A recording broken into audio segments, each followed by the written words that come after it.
இது தப்புன்னு நாம நினைச்சதுதான். அப்படி நினைச்சு நாம இந்த முடிவை தப்புன்னு சொல்லிருக்கலாம், வேண்டான்னு சொல்லலாம். ஆனா அது தப்பு தானே? நான் மட்டும் இல்ல, இங்க இருக்கிற எல்லாருக்குமே நல்லா தெரியும் பத்மா எப்படி நடந்துக்கிறா, என்னென்ன தப்பெல்லாம் பண்றான்னு. அவ பண்ணது ரொம்ப ரொம்ப தப்பு மாயா. ஐயோ, தப்பு சரியெல்லாம் நம்ம வீட்ல போய் பேசிக்கலாம். முதல்ல அத்தைய வீட்டுக்கு கூட்டிட்டு போவோம். அத்தைய இப்படி பாக்கும்போது எனக்கு மனசுக்கு ரொம்ப கஷ்டமா இருக்கு. சித்தப்பா, நீங்களாவது மாமா கிட்ட கொஞ்சம் சொல்லுங்க. நீங்க தானே இவருக்கு ரொம்ப நெருக்கமா இருக்கீங்க. கம்ப்ளைண்ட் வாபஸ் வாங்க சொல்லுங்க. மாயா, தப்பு பண்ண தண்டனை அனுபவிச்சுதான் ஆகணும். பெரியம்மா சொன்ன கேளுங்க பெரியம்மா.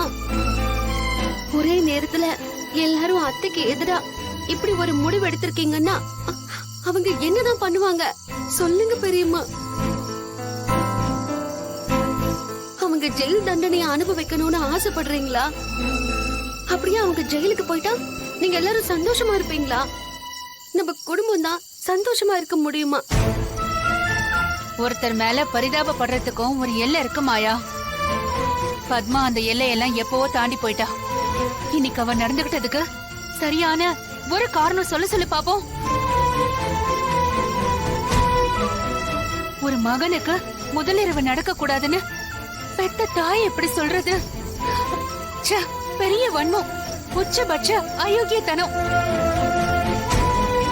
சீர்வரிசை தரலன்னு உன் மேல கோவமா இருக்கேன்னு சொன்னால சீர்வரிசை கொடுத்தாச்சு. சாந்தி முகூர்த்தம் நடக்க போற நேரம் இவ ஆடி மாசம் நடத்தக்கூடாதுன்னு முதல்ல சொன்னா. அதுக்கு பரிகாரம் பண்ணணும்னு ஜோசியர் சொன்னாரு. அந்த பரிகாரத்தையும் அவதான் பண்ணா. அப்புறமும் ஏன் சாந்தி முகூர்த்தம் நடக்க கூடாதுன்னு நிக்கிறா? ஏன் அமைதியா இருக்க பத்மா, சொல்லு. ஏன் சாந்தி முகூர்த்தம் நடக்க கூடாதுங்கிற? அப்ப எல்லாமே உன் தூண்டுதல் தானே? மாயா, போதும் மாயா, நீ அவளுக்காக பேசாத. இத பாரு, நாங்க எல்லாருமே உனக்கு நல்லது செய்யணும்னு ஆசைப்படுறோம். நீ எங்க பக்கம் நில்லு, நல்லவங்க பக்கம் நில்லு. தமிழ்செல்வி, இவங்க கிட்ட எல்லாம் நான் பேசி பார்த்துட்டேன். இவங்க எல்லாருமே அத்தைய புரிஞ்சுக்காம பேசிட்டு இருக்காங்க. நான் உங்ககிட்ட கேக்குறேன், என் அத்தைய அரெஸ்ட் பண்ணாம விட முடியுமா, முடியாதா?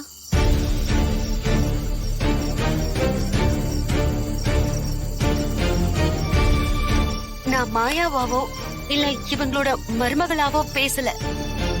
நான் ஒரு லாயர்னு உனக்கு தெரியும்.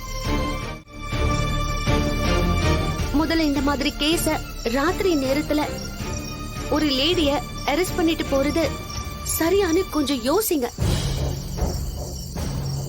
அவங்க மேல கம்ப்ளைண்ட் வந்திருக்குன்னா அவங்களுக்கு தகவல் சொல்லணும். அவங்கள ஸ்டேஷனுக்கு வர சொல்லணும். அவங்க ஸ்டேஷனுக்கு வரலனா மட்டும்தான் நீங்க அவங்கள அரெஸ்ட் பண்ண முடியும். இதெல்லாம் உங்களுக்கு தெரியாதது இல்ல.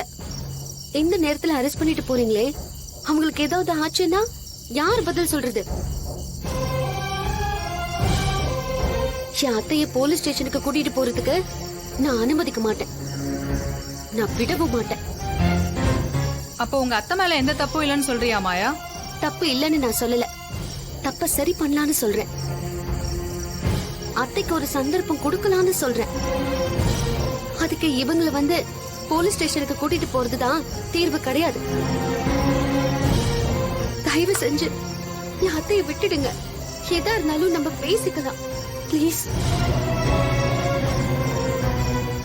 பாத்தியாடி, பாத்தியா உன் மருமக உனக்காக எப்படி பேசுறான்னு பாரு. உன் வாழ்க்கையில நீ உன் மருமகளுக்கு செஞ்சது எல்லாமே கெடுதல் மட்டும்தான். ஆனா இவ உனக்காக எல்லார்கிட்டையும் கெஞ்சறா. இன்னும் அவ உனக்காக எல்லார் கால்லயும் விழல, அது மட்டும்தான் அவ பண்ணல.